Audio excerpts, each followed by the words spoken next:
Graça e paz, amados. Hoje o título é A Graça é de Graça? Eu vejo muitas torções feitas da palavra aí que eu vou tentar explanar aqui, ao meu ver, sempre apoiado com a palavra de Deus, para a gente discernir o que é verdade, o que é mentira, o que é torção e o que não é da palavra de Deus. Eu tenho visto aí, eu li nos estatutos de algumas denominações aí, que lá diz que a salvação é baseada na graça, baseada, não em sua totalidade, distorcendo claramente assim, com uma forma de má vontade assim exagerada, tirando o poder total da graça de Cristo. Então, está lá nos estatutos e na regra de fé de algumas denominações. Então lá, Atos 17:31. O que diz lá? Nesse estatuto eles citam esse versículo aqui, falando sobre julgamentos. Eu tenho 2 vídeos de julgamentos e faltou citar esses versículos aqui que eu li no estatuto, não foi falado. Atos 17:31. Porquanto estabeleceu um dia que há de julgar o mundo com justiça, por meio de um varão que destinou e acreditou diante de todos, ressuscitando-o dentre os mortos. Claramente falando de Jesus Cristo. Amados, julgamento do mundo. Agora vamos ler mais um, 2 Timóteo 4:1. 2 Timóteo diz assim: Conjuro-te perante Deus e Cristo Jesus, que há de julgar vivos e mortos, pela manifestação e pelo seu reino. Julgar vivos e mortos. Amados, lá está dizendo julgar o mundo. Acreditem nisso, você tem que acreditar, é a palavra. E aqui está dizendo julgar os vivos e mortos. Acreditem nisso aqui. Agora, além de acreditar, vamos coadunar tudo isso aqui com João 3,16.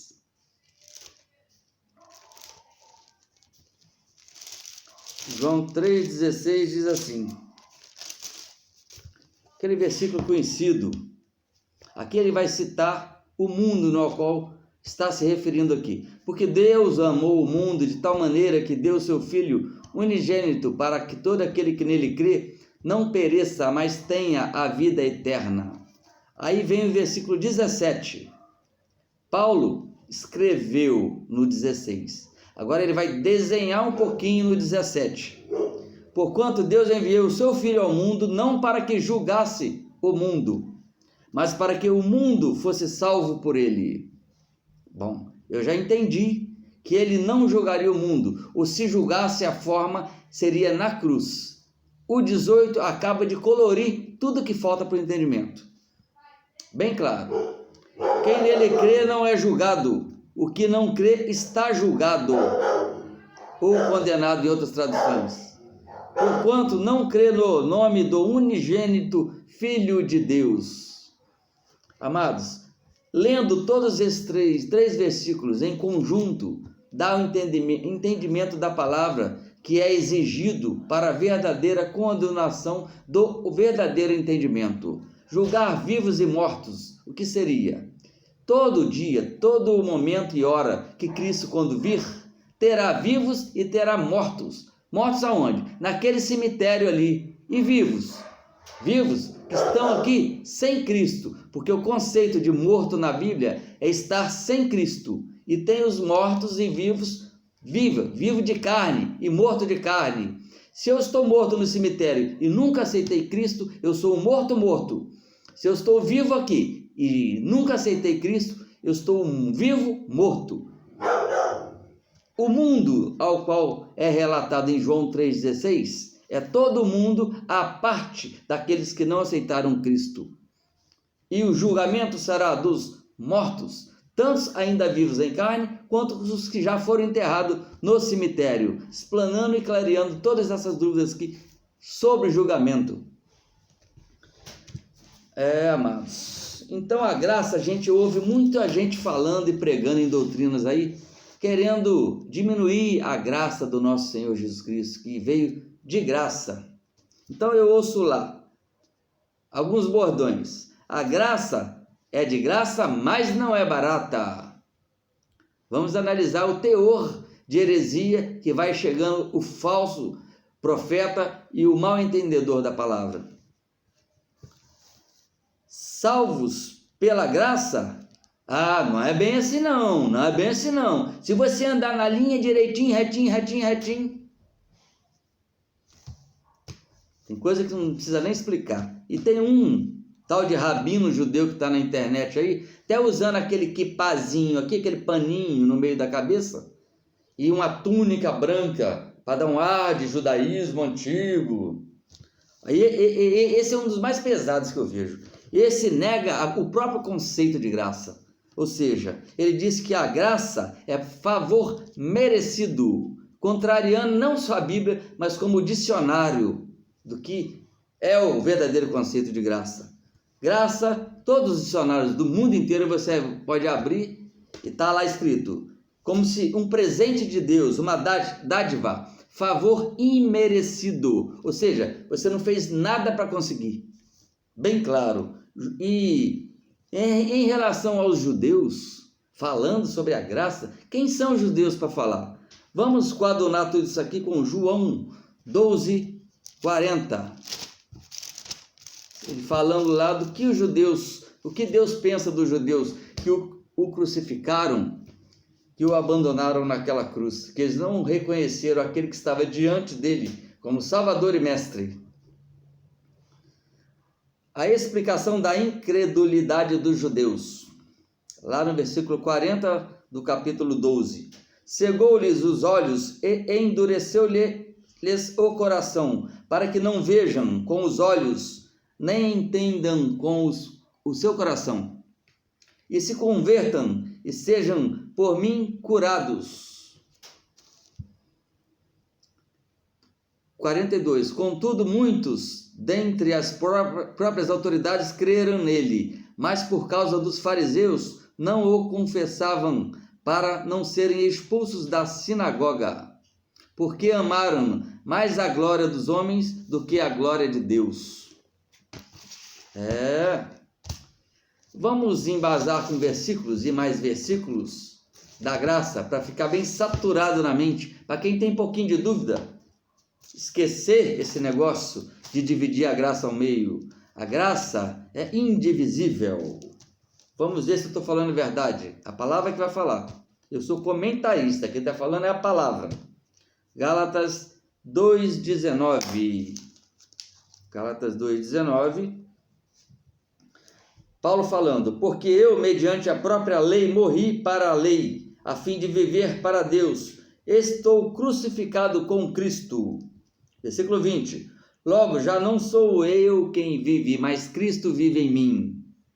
E esse viver que agora vivo, que tenho na carne, vivo pela fé no Filho de Deus, que me amou e a si mesmo se entregou por mim. Não anulo a graça de Deus, pois se a justiça é mediante a lei, segue-se, ou seja, entende-se, que Cristo morreu em vão. Quem lê, entenda.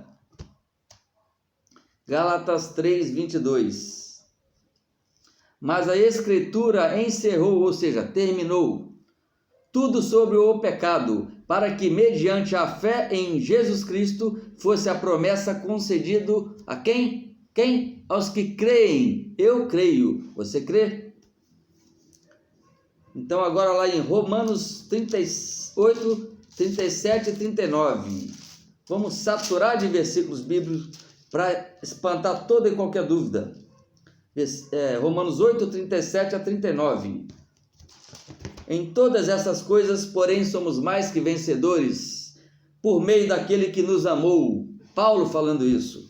Porque eu estou bem certo de que nem a morte, nem a vida, nem os anjos, nem os principados e potestades, nem as coisas do presente, nem do porvir, nem os poderes, nem altura, nem profundidade, nem qualquer outra criatura poderá separar-nos do amor de Deus, que está em Cristo Jesus, nosso Senhor.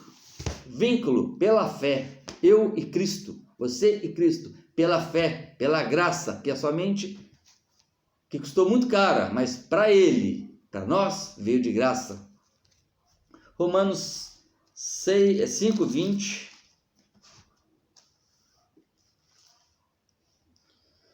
Sobreveio a lei para que avultasse a ofensa, mas onde abundou o pecado, superabundou a graça, a fim de que, como o pecado reinou pela morte, assim também reinasse a graça pela justiça para a vida eterna mediante em Cristo Jesus.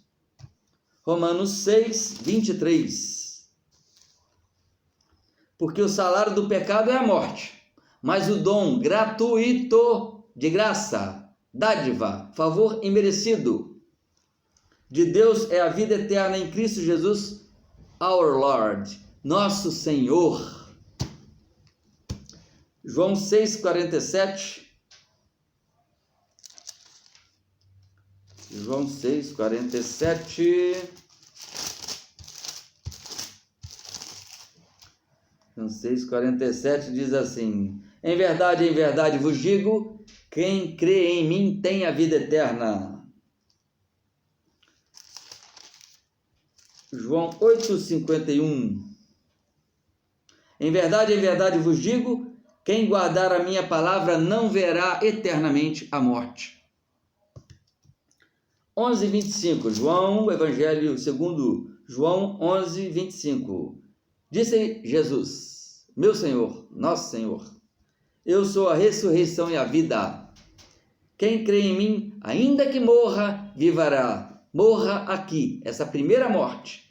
Quem passar pela primeira morte, se Cristo não vier ainda, não passará pela segunda morte. Quem lê, entenda a palavra. João 14:6. Coisas lindas, promessas da palavra para a segurança salvífica do crente que crê em Cristo. Disse-lhe Jesus de novo: eu sou o caminho, a verdade e a vida. Ninguém vem ao Pai senão por mim. Oh, glória! Atos 16:31.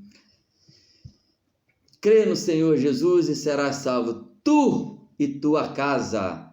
É claro, desde que a tua casa aceite também, creia também. O versículo 34 é o contexto que dá esse entendimento, e diz ali que Paulo e Silas, pregando para o carcereiro, toda a sua família veio crer e ser salva. Estava pela palavra de Deus, pelo sangue do Cordeiro. Ladrão da cruz, amados, foi a maior mensagem prática, física, agindo com o ato, com o teu próprio corpo que Cristo pregou na cruz. Qual mensagem podemos tirar da cruz? Conta-nos a palavra de Deus que tinha 2 ladrões ao lado de Cristo. Um zombava de Cristo, dizendo assim: oh, se tu és Deus, se tu és Senhor, salva-te a ti e nós mesmos. Aí deu um silêncio, de repente, Cristo fala: Pai, perdoa essas pessoas que estão me crucificando, pois eles não sabem o que fazem. Aí despertou no outro ladrão. Uns dizem que o nome deram até nome para ele, nome de Dimas. Isso não está na palavra, não sei quem deu, mas vamos usar o nome dele de Dimas para ilustração. Então esse ladrão, ele viu todo aquele acontecido, Jesus perdoando quem tanto os maltratava. Aquilo foi uma pregação para esse ladrão. E ele disse para o seu ladrão, o ladrão do lado que era parceiro dele, disse: rapaz, para de blasfemar, de falar besteira. Esse aqui nada fez, é inocente, mas nós merecemos tal punição que nos abrange. Nós fizemos por merecer. Este ladrão fez exatamente o que eu e você precisa fazer. Essa pregação tem que ser entendível. O que ele fez? O que o ladrão da cruz fez para nos ensinar?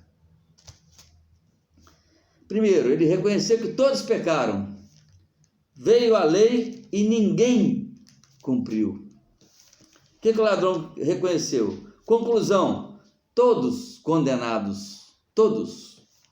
O falso convertido pode pensar assim: oba, estamos na graça, uhul, vamos pecar mais.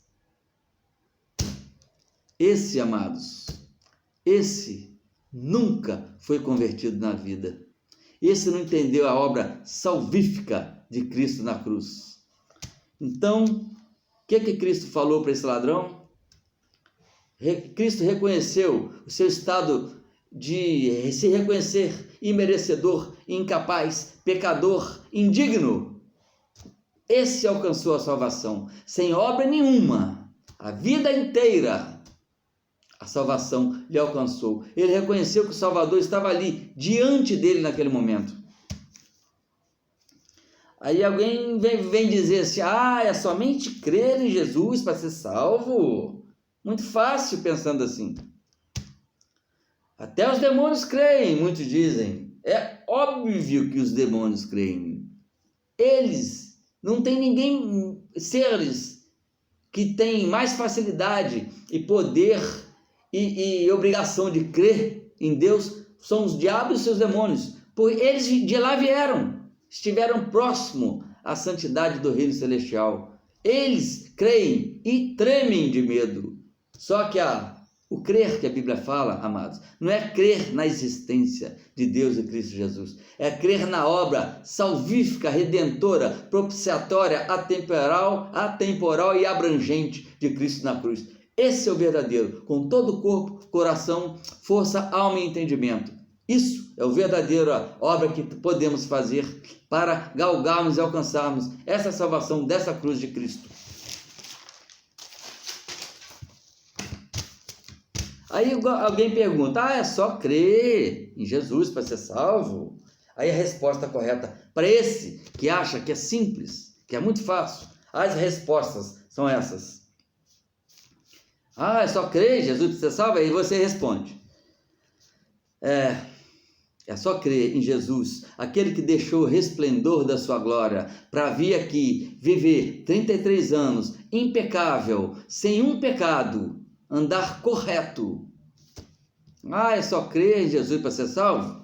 Sim, é crer naquele que humilhou-se a si mesmo. Essa merece uma leitura de Filipenses 6-7. Filipenses 6:7.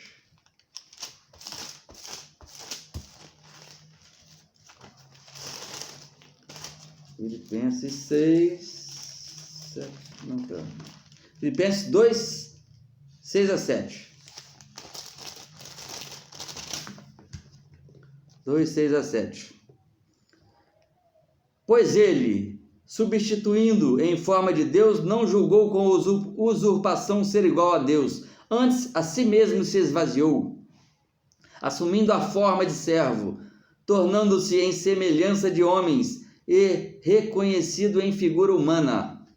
A si mesmo se humilhou, tornando-se obediente até a morte e morte de cruz.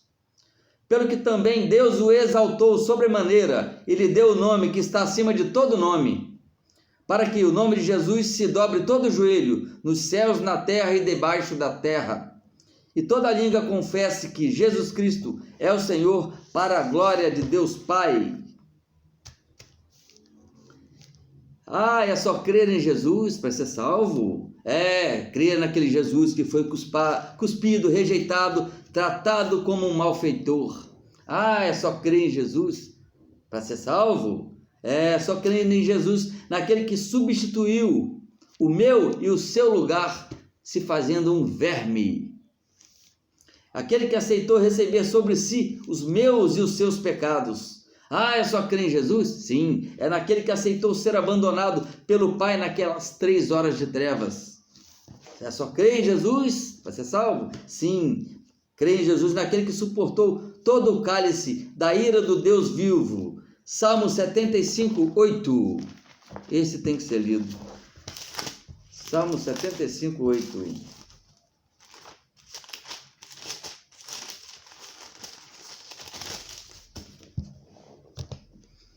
Porque na mão do Senhor há um cálice, cujo vinho espuma, cheio de mistura, dele dá a beber, sorvem-no até as escórias, todos os ímpios da terra.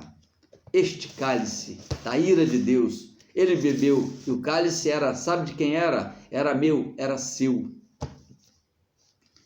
Aceitou ser maldito em seu lugar. Gálatas 3,13.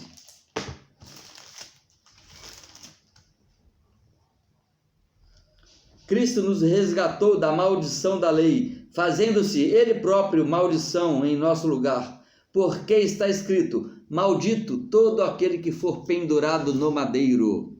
Cristo fez isso por mim, por você, por nós.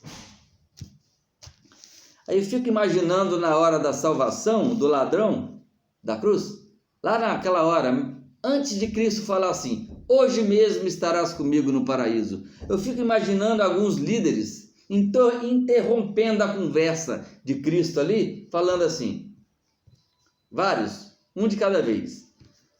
Um líder fanático, por exemplo, católico.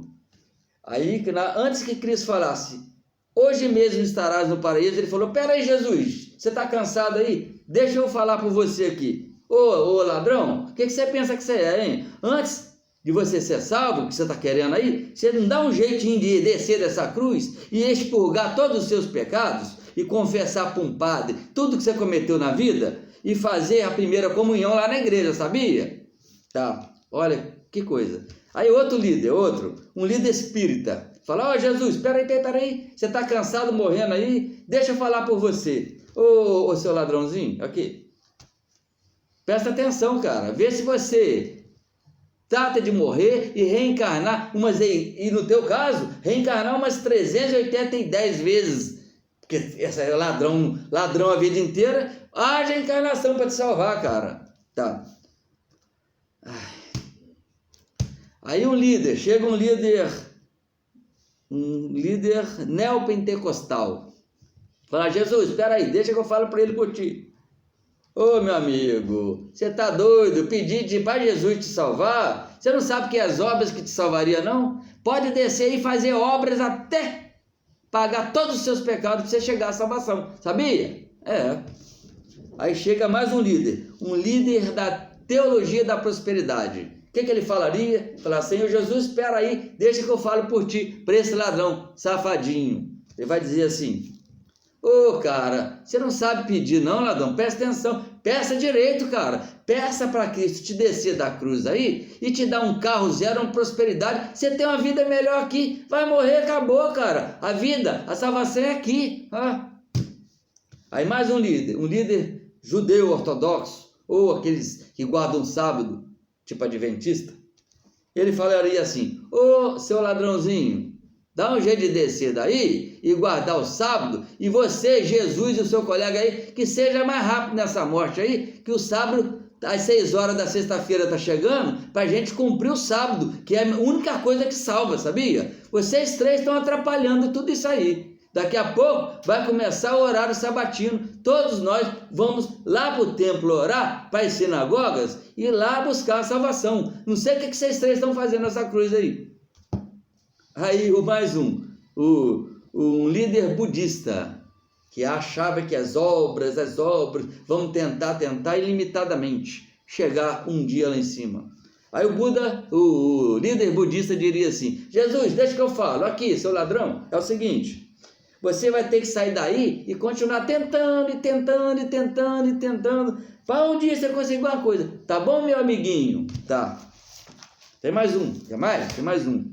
Agora é a vez de um ateu fanático. Ateu chegaria assim, falou: Jesus, espera aí, deixa que eu falo. Seu ladrão, você está atrapalhando Jesus ali, ele está morrendo. Se é hora de fazer pergunta fora de hora, morre aqui e deixa ele morrer ali. Eu vou responder para você, ó. Mas que reino você está pedindo para Jesus te levar? Você está doido, rapaz? Céu é aqui, paraíso é aqui, céu e terra é aqui. Rapaz, você já viveu, já morreu, acabou. O pensamento das pessoas atrapalhando o que Cristo falaria para aquele ladrão que creu, que somente creu, que não tinha obra nenhuma para dar. Você sabe por que eu e você nunca teria como dar nada para colaborar na salvação? Porque nós nunca tivemos nada. Deus nos proporcionou um banquete celestial, banquete da salvação, das bênçãos, lá de Efésios 1:3. Deus nos proporcionou um banquete com a maior gastronomia celestial, com a maior das melhores comidas típicas do céu. Aí você está achando que com a sua obra você vai levar um pãozinho de ovo, um pão dormido com ovo. Aqui, Senhor, eu trouxe para inteirar a ceia celestial, a ceia da gastronomia, da comida mais típica que nós vamos comer. Você quer? Você acha que você vai acrescentar nesse pãozinho murcho? Pão com ovo, dormido ainda? A comparação é exatamente desse nível. Amados, tudo que o ladrão fez foi crer. Reconhecer-se imerecedor, incapaz de salvar a si próprio, e reconheceu, além de que reconhecer que precisava de um Salvador, que o Salvador estava ali diante dele. Ele não precisava falar Yahuwah ou Yeshua ou qualquer outro nome em hebraico que o nome do Senhor tem. Se precisasse falar o nome, Jesus falaria assim: ô meu filho, peraí, você me chamou de quê? Senhor? Pode tratar de falar o meu nome direito aí, porque eu não vou receber, não é eu que você está chamando. Aí vou supor que o ladrão da cruz tentasse acertar, falar Yahuwah, Jesus, não, errou. Senhor, eu estou morrendo, eu vou ter que prender aqui. Senhor, Yahuwah, não sei o que lá. Não, errou. Desse jeito você vai morrer sem salvação. Você não está sabendo falar meu nome direito, cara. Você tem que descer dessa cruz aí. Eu estou morrendo para salvar a humanidade aqui. Mas você desce, vai para uma escola de hebraico, vai aprender a falar o meu nome lá no original. Você que é romano aí, que não sabe falar hebraico, tem que aprender a falar hebraico. Você não sabia que somente será salvo todos aqueles que aprender uma aulinha de hebraico, ou no mínimo falar meu nome corretamente. Não vou te salvar coisa nenhuma não. Desce daí e vai estudar hebraico. Olha quanta heresia a gente chega. Aquele homem diante do Salvador, olhando para ele ali, ó. Quando você ora direcionado ao seu Salvador, independente de saber o nome dele. Você tem ele no coração? Você está desejando com todo o coração, alma, força e entendimento? Que Deus é esse que vai olhar o teu coração e não vai entender quem é que ele está chamando? Que Deus é esse? Se o meu Deus não me entender, se eu fosse mudo, não soubesse falar, estivesse mentalizando Cristo, sem saber nem ler e escrever, muito menos falar hebraico, e direcionasse a minha petição, o meu desejo, o meu pavor de estar diante de Cristo, pedindo, implorando, e ele não me ouvisse, insinuando que eu tivesse que saber isso ou aquilo, ter tal grau de estudo em hebraico, esse não seria o meu Deus, não. O meu Deus é aquele que quando eu oro, me ouve, mesmo em pensamento, sabe por quê? Ele sabe o que eu quero, o que eu penso, o que eu desejo, mesmo antes que a palavra me chegue à mente, que dirá chegar à minha boca. Amados, essa cruz de Cristo foi a maior pregação que Cristo pegou com o teu próprio corpo, quase que falando palavras raras, poucas palavras foram ditas, e ele pregou com a atitude, com o modo, e pregou para mim e para você, mostrando que a graça é aquilo, é crer em Cristo, e é o que eu quero, é o que eu creio para ser salvo. Eu estou salvo, porque essa palavra aqui me garante, esse livro de capa preta me garante, o Espírito Santo me convence. Graça e paz para todos, que o Espírito Santo complete tudo que eu não consegui passar neste momento, tudo para a honra e glória do nosso Senhor Jesus Cristo. Amém.